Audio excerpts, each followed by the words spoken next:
كمال الوجود بذكر الإله وتصفو الحياة بنور هدى وتطرب نفس له. اس نے ایک مانگنے والے کو جھٹ سے کچھ نکال کر دے دیا. میں نے کہا کہ بھائی دیکھ بھال کر دینا چاہیے. یہ فراڈ لوگ ہوتے ہیں اور عام انسان کے جذبہ نیکی کو ایکسپلائٹ کرتے ہیں. فرمانے لگے آپ نے بجا فرمایا. میں پہلے ایسا ہی کرتا تھا، پھر ایک واقعے نے میری دنیا بدل کر رکھ دی. میں دھرم پورہ لاہور میں اپنے گھر سے سائیکل پر نکلا تھا کہ ٹھیکیدار سے اپنے بقایا جات وصول کر لوں. میں اسٹیل مل فکسر تھا اور ایک کوٹھی کے لینٹر کے پیسے باقی تھے، مگر ٹھیکیدار آج کل پر ٹرخا رہا تھا. میں سائیکل پر جا رہا تھا کہ ایک شخص اپنا بچہ فٹ پاتھ کے کنارے لٹائے ہسپتال پہنچانے کے لیے ٹیکسی کا کرایہ مانگتا پھر رہا تھا. وہ کبھی کسی پیدل کا بازو پکڑ کر ہاتھ جوڑ دیتا، میرا بچہ بچا لے، مجھے ٹیکسی کا کرایہ دے دے. تو کبھی موٹر سائیکل والے کو ہاتھ دے کر روکتا، کبھی کسی کار والے کے پیچھے بھاگتا کہ وہ کار میں اس کے بچے کو ہسپتال پہنچا دے. کوئی رکتا تو کوئی نہ رکتا، جو رکتا وہ بھی اسے گھور کر دیکھتا اور آپ والی سوچ کر اسے ڈانٹتا، کام کر کے کھانے کی نصیحت کرتا اور آگے نکل جاتا. میں جو سائیکل سائیڈ پر روکے ایک پاؤں زمین پر ٹیکے اس کا تماشا دیکھ رہا تھا، اچانک اس کی نظر مجھ پر بھی پڑی. اس نے میری سائیکل کا ہینڈل پکڑ لیا. بھائی جان خدا کے لیے میرے بچے کی زندگی بچا لیں، اس کو سخت بخار ہے، آپ نیچے اتر کر اس کو دیکھ تو لیں، آپ کو یقین آ جائے گا. آپ دیں گے تو شاید کسی اور کو بھی اعتبار آ جائے. مگر میں بھی آپ کی طرح سوچ رہا تھا. پھر جس جارحانہ انداز میں اس نے میری سائیکل کا ہینڈل پکڑ رکھا تھا، لگتا تھا کہ ادھر میں سائیکل سے اترا اور ادھر وہ سائیکل پکڑ کر بھاگ جائے گا. میں نے بھی اسے کام کر کے کھانے کی تلقین کی اور پچھلے جمعے میں سنی ہوئی حدیث اس کو بھی سنا دی. کما کر کھانے والا اللہ کا دوست ہوتا ہے. اور اپنا ہینڈل چھڑا کر بڑبڑاتا ہوا آگے چل پڑا. حرام خور ہمیں بے وقوف سمجھتے ہیں.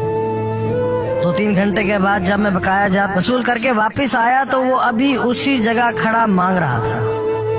بچے کو اب وہ سڑک کے پاس لے آیا تھا اور اس کے چہرے سے کپڑا بھی اٹھا رکھا تھا. وہ دھاڑے مار مار کر رو رہا تھا. اب وہ بچے کے کفن دفن کے لیے مانگ رہا تھا. میں نے سائیکل کو روک کر پاؤں سے نیچے ٹیکا اور میت کے چہرے کی طرف دیکھا. پھول کی طرح معصوم بچہ زندگی کی بازی ہار گیا تھا. میرے رونگٹے کھڑے ہو گئے.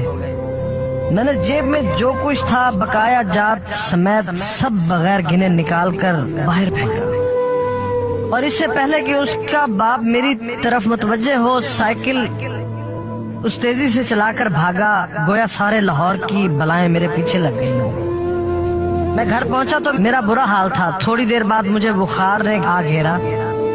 بخار بھی کچھ ایسا تھا گویا میرے سارے گناہوں کا کفارہ اسی بخار سے ہونا تھا. گھر والے مجھے ہسپتال کے لیے لے کر نکلتے اور میں چارپائی سے چھلانگ لگا دیتا. مجھے ہسپتال نہیں جانا تھا.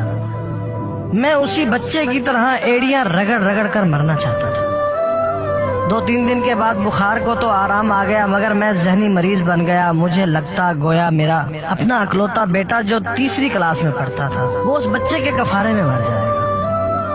میں نے بچے کا اسکول جانا بند کر دیا. بیوی کے بار بار اصرار کے باوجود میں بچے کو اسکول تو کیا دروازہ کھولنے بھی نہیں جانے دیتا تھا. 40 دن گزر گئے تھے اور بچے کا نام اسکول سے کٹ گیا تھا. وائف نے اپنے بھائی سے بات کی جو دبئی کی کمپنی میں کیشیئر تھا. اس نے مجھے باہر بلانے کے لیے پاسپورٹ بنانے کو کہا مگر ایک تو میں شناختی کارڈ بھی پیسوں کے ساتھ نکال کر بچے کی میت پر پھینک آیا تھا. دوسرا میں خود بھی بچے کو اکیلا چھوڑ کر باہر نہیں جانا چاہتا تھا. وہ 40 دن قیامت کے 40 دن تھے. 40ویں دن 10 بجے کے لگ بھگ ہمارے گھر کا دروازہ بجا. دروازہ میں نے خود ہی کھولا اور سامنے اس بچے کے باپ کو دیکھ کر مجھے چکر آ گیا.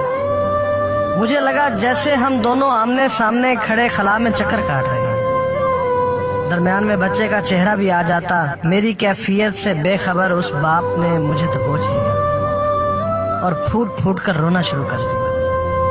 وہ کچھ کہنے کی بجائے میری ٹھوڑی کو ہاتھ لگاتا اور اسے چوم لیتا، جبکہ میں پتھر کا بت بنے اس کی گرفت میں تھا کہ اچانک مجھے جھٹکا لگا اور میری چیخ کچھ اس طرح نکلی جیسے کسی کو پانی پیتے وقت اچھو لگ جاتا ہے اور پانی اس کے منہ اور ناک سے بہہ نکلتا ہے۔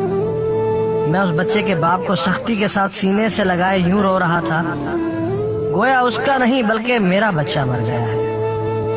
ہمارے رونے سے گھبرا کر پورا محلہ اکٹھا ہو گیا تھا۔ آہستہ آہستہ 40 دنوں کا غبار نکلا۔ اس کو میں گھر میں لے کر آیا۔ محلے والے بھی آ گئے تھے جنہوں نے اس آدمی سے بہت افسوس کیا۔ کچھ دیر بعد اس نے اپنی جیب سے میرا شناختی کارڈ نکالا اور مجھے واپس کیا، پھر جیب میں ہاتھ ڈال کر کچھ پیسے نکالے اور میرا شکریہ ادا کر کے کہنے لگا کہ آپ کے پیسے بڑے برکت والے تھے۔ شاید آپ کے خلوص کی برکت تھی کہ میرے بہت سارے کام ہو گئے۔ سارے اخراجات کے بعد کچھ پیسے بچ گئے تھے، ان میں کچھ پیسے میں نے ادھار لے کر ڈالے ہیں، یہ آپ قبول کر لیجئے، باقی میں بہت جلد آپ کو واپس کر دوں گا۔ میں نے پیسے واپس لینے سے سختی کے ساتھ انکار کر دیا اور منت سماجت کر کے اسے پیسے رکھنے پر راضی کر دیا۔ اس کے بعد میں یہاں بطور اسٹیل فکسر آ گیا۔ میں جی جان سے کام کرتا تھا۔ چند ماہ میں ترقی کر کے فورمین بن گیا۔ 3 سال بعد میں نے سالے کی مدد سے اپنی کمپنی بنا لی اور اس بچے کے والد کو بھی اپنی کمپنی میں بلا لیا۔ آج وہ میری کمپنی میں فورمین ہے۔ اس بچے کے بعد اللہ نے اس سے 2 بیٹوں اور 1 بیٹی سے نوازا ہے۔ میں اسے آپ سے ملواؤں گا، مگر اسے سائیکل والا قصہ مت بیان کیجیے۔ وہ آج تک نہیں پہچانا کہ میری سائیکل روک کر اس نے مجھ سے سوال کیا تھا۔ وہ مجھے ولی اللہ سمجھتا ہے جس نے اس بچے کی لاش دیکھ کر سب کچھ نکال کر دے دیا۔ قاری صاحب، اس دن کے بعد میں کسی کو خالی ہاتھ نہیں لوٹاتا۔ قاری صاحب، اس دن کے بعد میں کسی کا ہاتھ خالی نہیں لوٹاتا۔ تھوڑا سا دینے سے نہ وہ امیر ہوتا ہے اور نہ میں غریب ہوتا ہوں۔ بس دل کو تسلی ہوتی ہے کہ میں اس بچے کا خون بہا ادا کر رہا ہوں۔ رہ گئی لوٹنے کی بات تو قاری صاحب، ہمیں کون نہیں لوٹتا؟ جوتے والا ہمیں لوٹتا ہے، کپڑے والا ہمیں لوٹتا ہے، سبزی اور گوشت والا ہم کو لوٹتا ہے۔ اتنا لوٹنے کے بعد اگر کوئی ہمیں اللہ کے نام پر لوٹ لے تو شاید حشر میں ہماری نجات کا سامان ہو جائے کہ یہ بندہ میری خاطر میرے نام پہ لوٹتا رہا ہے۔